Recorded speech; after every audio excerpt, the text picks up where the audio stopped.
Long before Mother Teresa's helicopter touched down at about 11:20 this morning, the crowds were gathering here at Knock. Among all of you who have made this pilgrimage to Knock this afternoon, we are privileged to have with us as a special guest at this Mass a pilgrim who has come from afar, a woman whose worldwide symbol for goodness and holiness. Not many claims made by the Irish clergy are widely or uncritically accepted, even in Ireland. But the saintliness of an Albanian nun named Agnes Boyaciu is a proposition that's accepted by many who are not even believers. Mother Teresa herself receives extravagant adulation as no more than her due. Of all the women in recent history, no one has captured the public imagination like Teresa of Calcutta. I'm not being facetious, and I'm certainly making no comparison when I say that no woman has made such an impact here since Our Lady herself appeared in 1879. So how did this auction of hyperbole and credulity get started?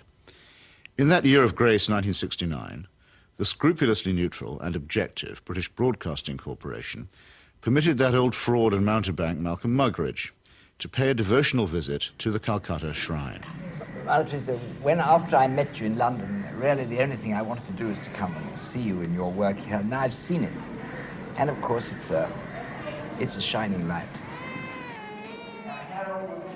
Himself arrogant, almost to the point of humility, Muggeridge became persuaded that he and his team had become the divinely appointed instruments of what he claimed was the first television miracle.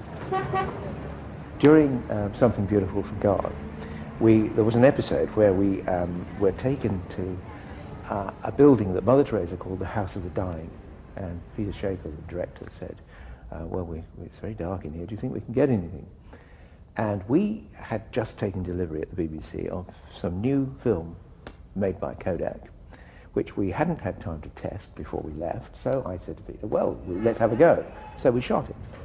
And when we got back several weeks later, a month or two later, we're sitting in the Rushes Theatre at Ealing Studios, and eventually up came the shots of the House of the Dying. And it was surprising. You could see every detail. And I said, that's amazing, that's extraordinary. And I was going to go on to say, 3 cheers for Kodak. I didn't get a chance to say that, though, because Malcolm, sitting in the front row, spun round and said, it's divine light. It's Mother Teresa. You'll find that it's divine light, old boy. And 3 or 4 days later, I found I was being phoned by journalists from London newspapers who were saying things like, we hear you've just come back from India with Malcolm Muggeridge, and you were the witness of a miracle.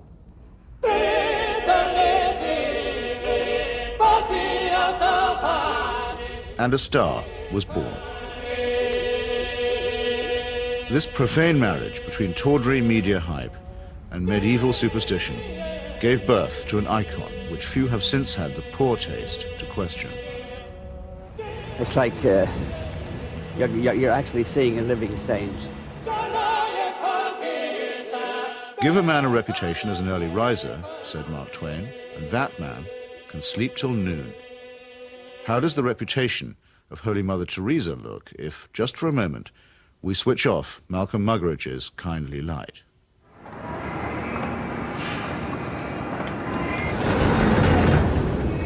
Mother Teresa is a Nobel Prize winner. She's a symbol.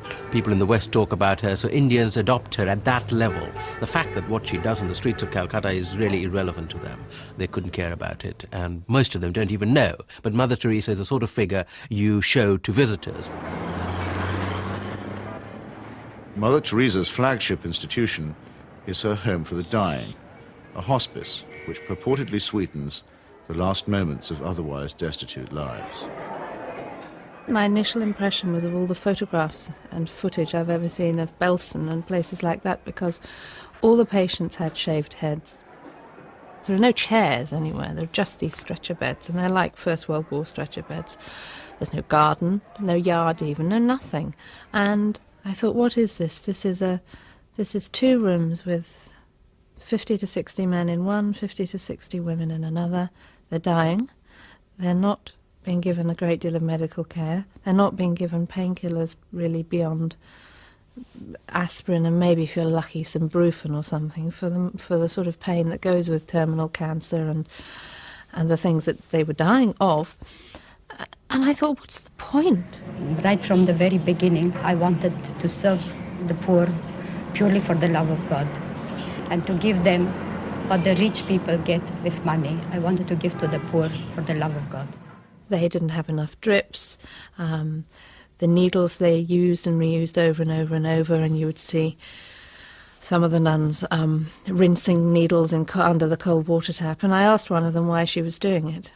And she said, well, to clean it. And I said, yes, but why are you not sterilising it? Why are you not boiling water and sterilising your needles? She says, there's no point.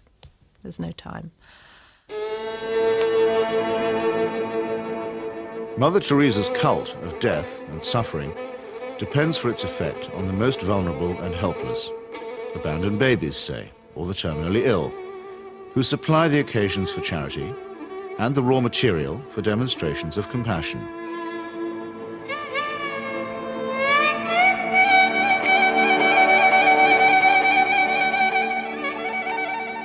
The first day I was there, when I'd finished working in the women's ward, I went and waited on the edge of the men's ward for my boyfriend, who was looking after a boy of 15 who was dying. And an American doctor told me that she had been trying to treat this boy and that he had a really relatively simple kidney complaint that had simply got worse and worse and worse because he hadn't had antibiotics, and he actually needed an operation.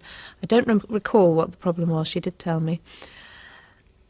And she was so angry, but also very resigned, which so many people become in that situation. She said, well, they won't take him to hospital. And I said, why? All you have to do is get a cab, take him to the nearest hospital, demand that he has treatment, get him an operation. She said, they don't do it. They won't do it. If they do it for one, they do it for everybody. And I thought, but this kid's 15.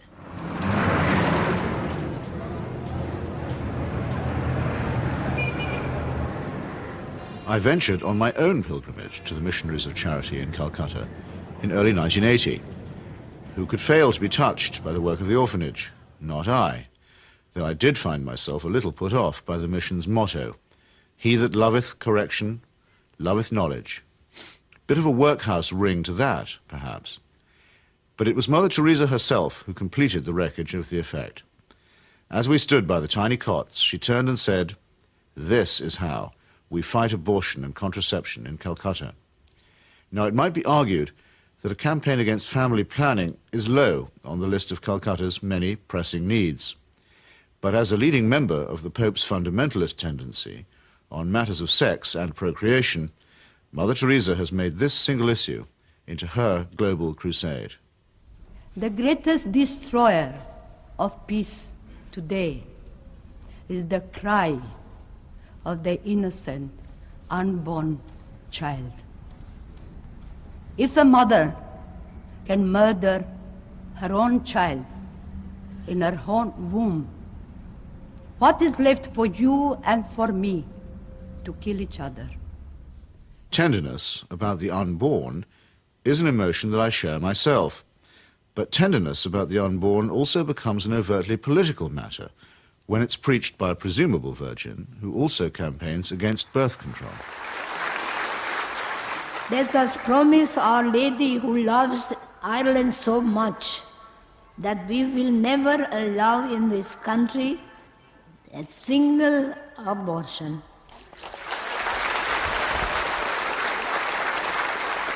And no contraceptives. Mother Teresa has no politics, so she maintains, and so many people believe. But when she came to London in 1988, ostensibly as an advocate for the homeless, she bent the ear of the Iron Lady and sought to steer her to the support of a bill limiting abortion. The sponsors of that bill, who arranged the meeting, were in no doubt that her intervention was political. She's not a party political figure, but she's a political figure in the sense that, A, she is part of what may be called the Catholic agenda, the broader Christian right agenda, and the Catholic Church has been following what has generally been considered a hard-line approach under the present Pope. Now, she's part of that agenda, and that is fairly political agenda. I mean, no abortion, opposition to birth control, ideas like that are fairly, you could say they would be contested in the political arena. And the second factor is that she is also part, if you like, of the Western agenda, where the West is still part of the third world. The rich world has a poor conscience. It wants, in fact it needs, to think that someone, somewhere, is doing something about the third world. And the Mother Teresa myth ministers to this desire. Here is a Western woman who has forsaken her life, albeit whatever life she might have had in Albania, for sacrifice herself for the people of the third world. It makes the West feel better, This is one of us again, once again rescuing the third world. Raising the roof. Yes, raising the roof. He's got his rations. Yes, he's got it, he's cleaning it. And then pecho shop.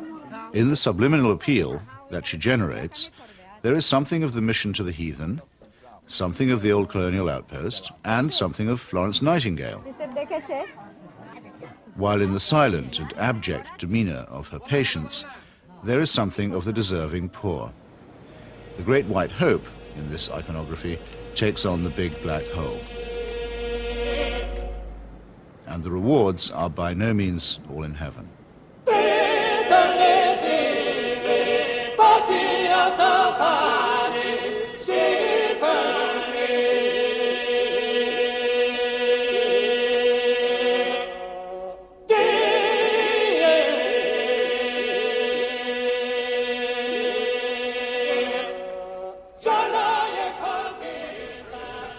For someone whose kingdom is not of this earth, Mother Teresa has an easy way with thrones, dominions, and powers.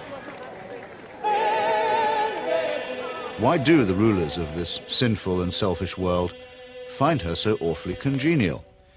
Is it because she returns the compliment? She may or may not comfort the afflicted, but she has certainly never been known to afflict the comfortable. Some people see her here, posing with Ron and Nancy. In the truest sense, citizens of the world. Mother Teresa is. The very hand that bestowed the Medal of Freedom on Mother Teresa armed and paid the death squads of Central America. Accepting the award with her customary modesty on behalf of all the world's poor, she croaked, "I never realized that you loved the people so tenderly. I must say, I hadn't noticed that either." Reagan's proxies murdered, among many others, 4 American nuns and the Catholic Archbishop of San Salvador at the very moment that he was celebrating Mass. But, visiting the slaughterhouse states of the region during that period, Mother Teresa found nothing untoward. Everything was peaceful in the parts of the country we visited, she claimed, after touring the killing fields of Guatemala, adding for good measure, "I do not get involved in that sort of politics."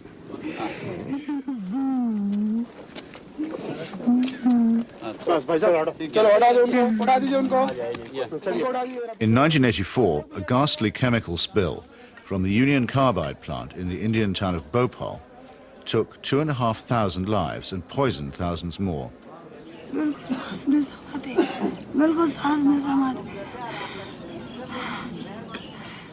This was an act not of God, but of a negligent multinational corporation.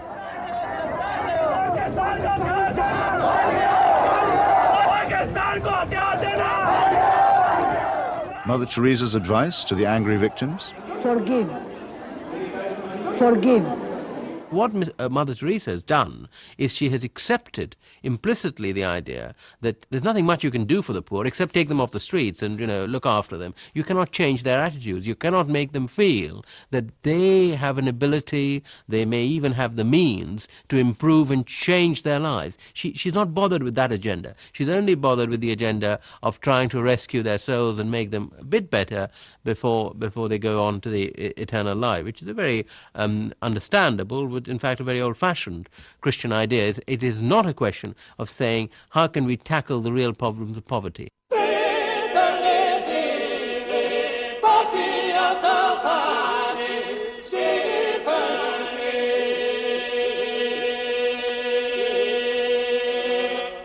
Like most people who claim to be apolitical, Mother Teresa is in practice and in theory an ally of the status quo, and when the status quo is threatened, a trusted ally of the conservative forces.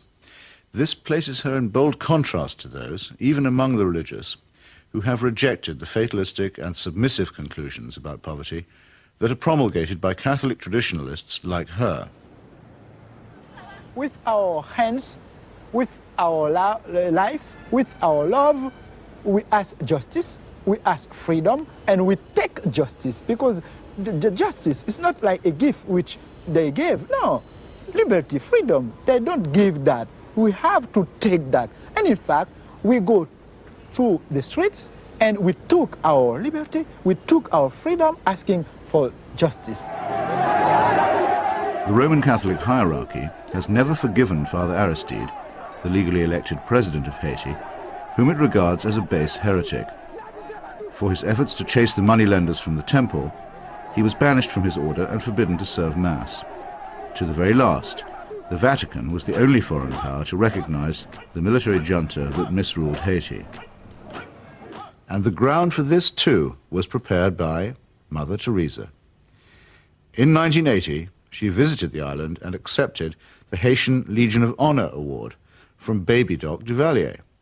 She found much to praise in his corrupt, dynastic regime, telling astonished reporters that she had, quote, never seen the poor people being so familiar with their head of state as they were with the Duvaliers.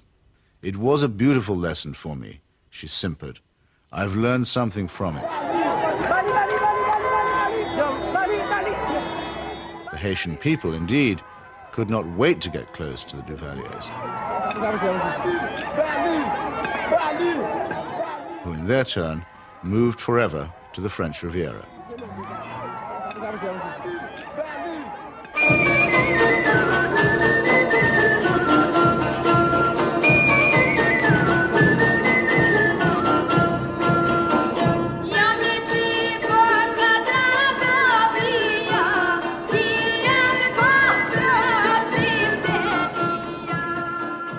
Mother Teresa admires the strength of the powerful almost as highly as she recommends the resignation of the poor.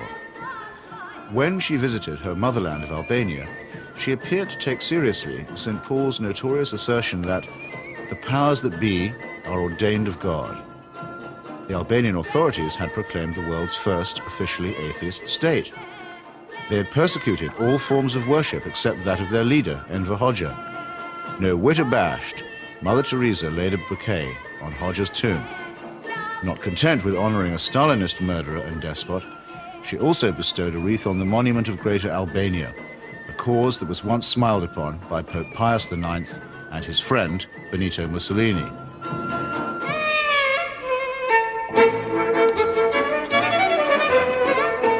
Albania is, for secular reasons, quite rich in orphans.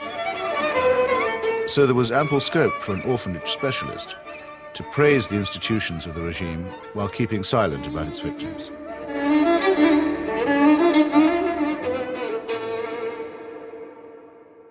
If it sometimes seems that the Saint of Calcutta is never actually in Calcutta at all, this may be because she operates more as the roving ambassador of a highly politicized papacy.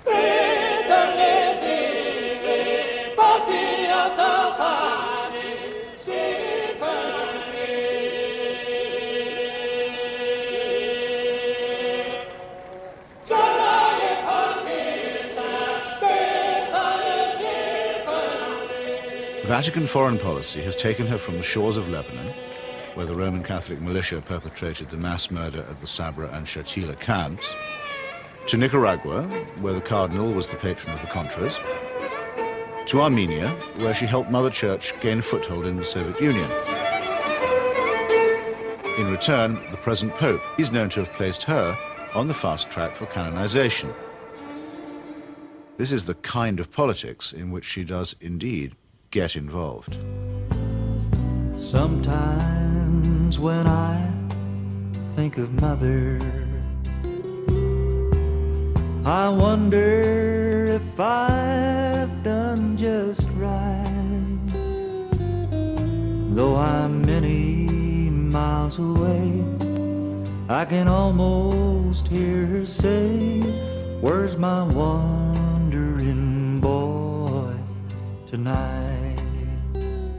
Robert Maxwell's genius for self-promotion made a nice fit with Mother Teresa's talent for fundraising. It became hard to decide which of the two was using which, or was it both? In the United States, Mother Teresa accepted well over $1 million from Mr. Charles Keating, a right-wing Catholic fundamentalist and anti-pornography crusader who was also a California savings and loan tycoon.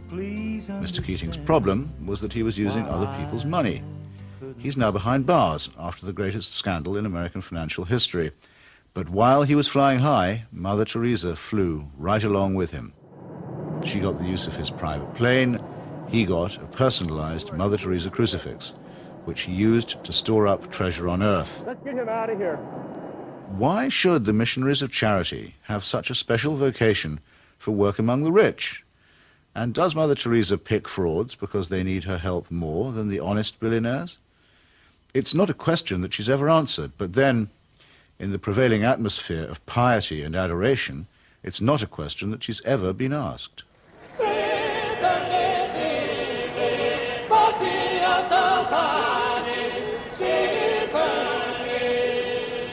The Teresa cult is now a missionary multinational, with annual turnover in the tens of millions.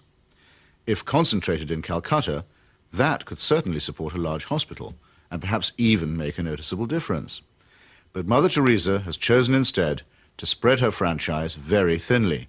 To her, the convent and the catechism matter more than the clinic. Now we are in 105 countries and we have 500 convents all around the world, without counting India. Beautiful.